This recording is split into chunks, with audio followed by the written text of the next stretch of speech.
How to host a virtual event. Are people even going to virtual events anymore, or is it all live?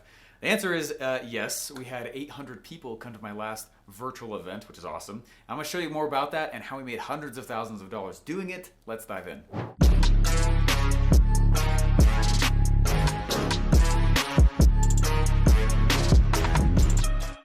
So I was in that phase in college where you're trying to figure out what you actually want to do with your life. And I remember walking through this auditorium looking at the stage, and I was like, I want to do something on stage. I don't know what it is, but something on stage. I want to go in that direction.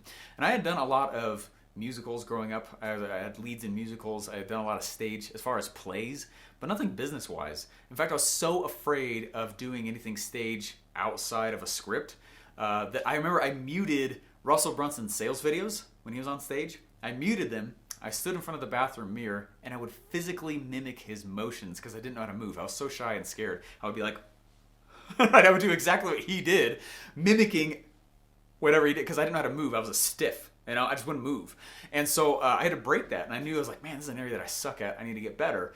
And so I just physically started mimicking what he did. That changed my life. And so we've done a lot of events now, man. My first event, we had 20 people in person. And then the biggest in-person event we had was 650 in downtown Boise. That was huge. It was awesome. The largest virtual one has been 800 people. We've made millions of dollars with the stage and with events. We're an events company, okay? We do a lot of events. So much so that we built our own studio. So I'm going to walk through 3 things that we have to have answered before we actually can do an effective event, which we've done 14 of them now. Let's dive in. Now, the first thing you need to have planned and thought through before ever starting an event is actually your pitch. Funny enough, your pitch, everything revolves around the pitch. Do not plan any other piece of the event without knowing exactly what you're selling, because you plan it and then you plan backwards on how to hit it. Okay, so I first learned this watching Russell. We were planning Funnel Hacking Live 2017, and we were sitting there, we were planning it, we were going, but we did not plan speeches or topics or times or even title, like none of that. How are we going to get tickets and how are we going to sell it? Nothing. We did not plan any of that until we first planned what it is that we were going to sell at the event. This is a big piece to understand, and it is one of the biggest reasons people's events suck. Your event is not about the speeches. Your event is about selling. And so first, figure out what you're going to sell. So here's the model that we use when we're going to sell. All right, I use the 3-day event model. I used to use 2-day, but it's way harder. 3-day event model is actually easier. The longer the event, the more people spend. Okay, and so what we do is we blow their minds day 1, I pitch on day 2, and then I re-pitch or downsell on day 3. That model right there. Okay, that right there. And that's how we do it. So you're leading with a lot of value, and you continue to blow minds, and you continue to help them and legitimately get results for them in the event. Okay? The place where people get stuck on their pitch is they don't understand that selling isn't teaching. So this is the biggest reason people shoot themselves in the foot. You're like, Steve, I know what I sell at my event. How do I actually pitch it? It's not about teaching. It's about selling. Selling is a lot more about storytelling and showing benefits. If you get into the teaching mode while you're pitching, that's usually why people don't buy from you. Okay? Stop teaching in the middle of your pitch. So, step number 1, if you're going to go do a sweet event, do not plan the event, nothing else, hardly even the title of the event. If you do not know what you're selling and you've thought through the pitch and how you're actually going to do that. All right, part number 2 of planning a sweet event. And this is the one that probably blows people's minds the most and is the most surprising. I get people all the time asking, Steve, do you need someone to speak at your event? And Russell, all that. People try to get to Russell through me still. And they're like, Steve, can you somehow get me into speaking at Funnel Hacking Live? That is not how he chooses it, and that is not how I choose it. All right? This is how it happens. Now think through what you just did in step number 1. You thought through the pitch. In step number 2, which is all about the speeches, what you're doing is you're looking backwards at your pitch. And you're saying, what are the reasons somebody will not buy? Like, play devil's advocate. What is the reason someone would say, there's not a chance I'm going to buy that thing? Make that a list. List those out. Those are the speech topics.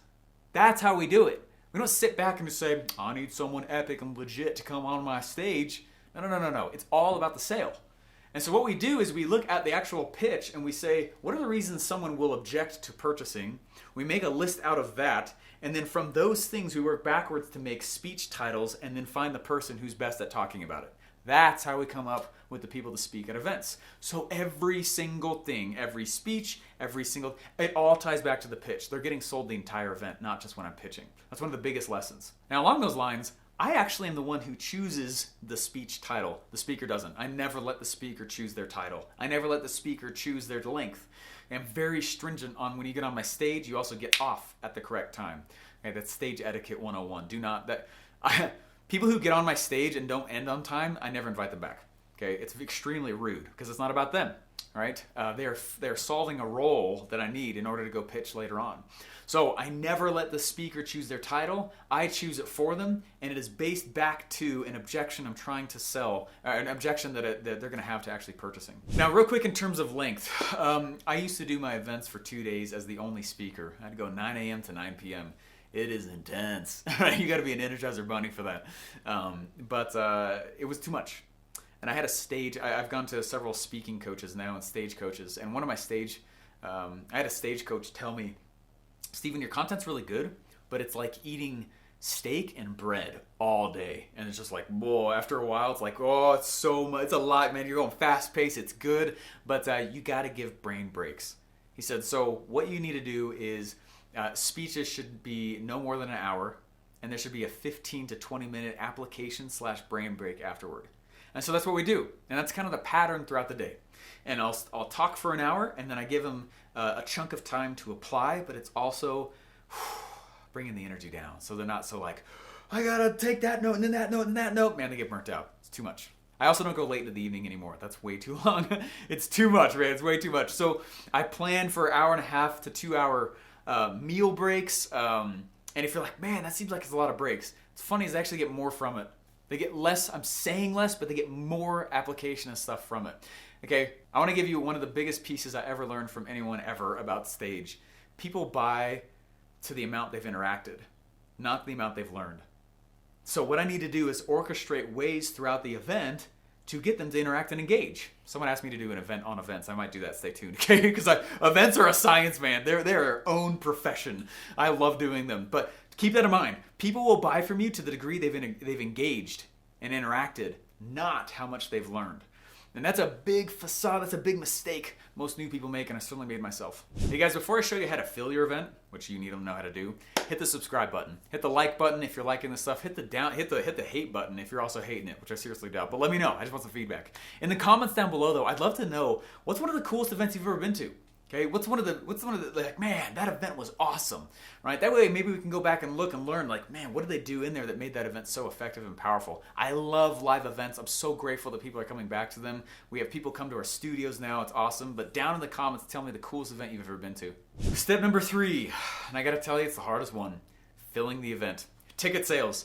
It is so much harder to fill an event than it is to do an event. It is so much harder to do that. Events, think about who comes to an event. You typically don't just hear about somebody and then just go to their event. Events are typically for hot and warm traffic people in your audience. That's it. You know what I mean? It's not to say that you can't do it, and there's a lot of people that do it with cold audiences, but usually it's from hot and warm traffic people. They already know you. They already understand a little bit about you. And the event is an ascension for them. They are ascending to getting a plane ticket, putting a hotel night, right? Getting their stuff in, getting a babysitter, whatever it is, so they can come to this event. That's a hardcore commitment and a big ascension move. And so it's hard. It's hard to fill events. So I'm gonna tell you real quick, in 2019, we had 650 people in person in a massive hotel place. It was awesome. And it was one of my largest in-person events. And we filled that event with a lot of creative methods. It was hard. Here's how most people fill events, or they try to, right? They build an event funnel, or they a place to purchase tickets. And then what do? They go out and they send an email saying, go get your ticket, right? Sweet, that's one campaign method. That's one campaign, the email to funnel method. The second way they do it is they'll start to spend money on ads to the funnel. And that's it. You know what I mean? That's it. Those are the only ways. So I did those. We did 16 campaigns to fill that event. 16 reasons why somebody should come join. One of them was email to page. Another one was ad to page. We did 14 other methods, 16 in total. Now I want you to know that 4 or 5 of them ended up not being very effective, but we got this big list of like 10 that worked really, really well. Now, what do we do every time we do an event? We just rinse and repeat. We're like, man, do those again. And whenever we come up with new ideas, we try it. If it works, we keep it. If it didn't work, we move forward. But the reason I'm saying this is because we get lazy as marketers because of how easy the internet is. And what I don't want you to do is fall into the trap of, hey, I'm going to go and I'm going to promote this event and get this event out there. But the only way you promote it is by sending an email and doing an ad. Do those things. But it's the lazy way also, right? We did a lot of other methods to fill our events than just those 2 standard ones. Keep that in mind the next time you go do it, because it is the hardest piece, okay? If you don't have a plan to get tickets and sell tickets and get people in the room, it's not going to be a good event. Hey, before we move forward, and speaking of events, you should come to mine.